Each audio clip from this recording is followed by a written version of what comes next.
Bienvenue dans la dernière vidéo consacrée à la régulation nerveuse du rythme cardiaque et de la pression artérielle.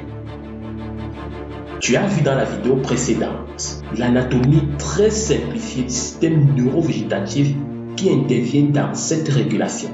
Voyons maintenant comment se passe cette régulation nerveuse.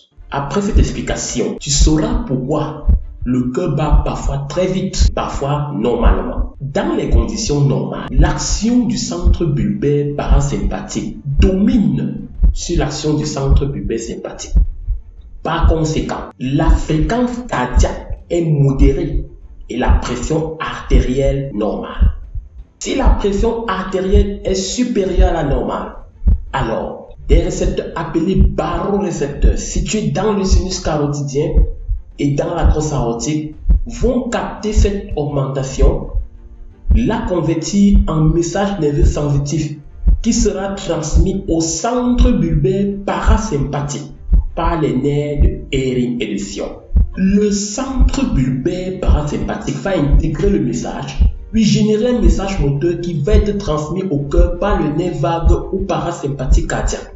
Il faut remarquer que l'action du centre parasympathique domine sur celle des centres sympathiques. Le résultat sera une bradycardie, c'est-à-dire une diminution anormale de la fréquence cardiaque, ce qui va ramener la pression artérielle à sa valeur normale.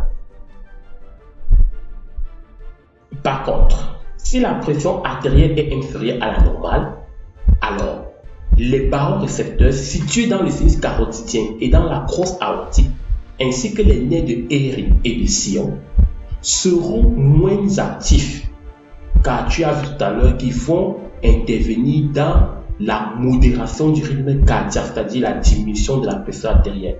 Ils seront donc moins actifs et c'est l'action des centres nerveux sympathiques qui va dominer. Les centres nerveux sympathiques vont générer un message moteur qui va être transmis au cœur par le nerf sympathique cardiaque.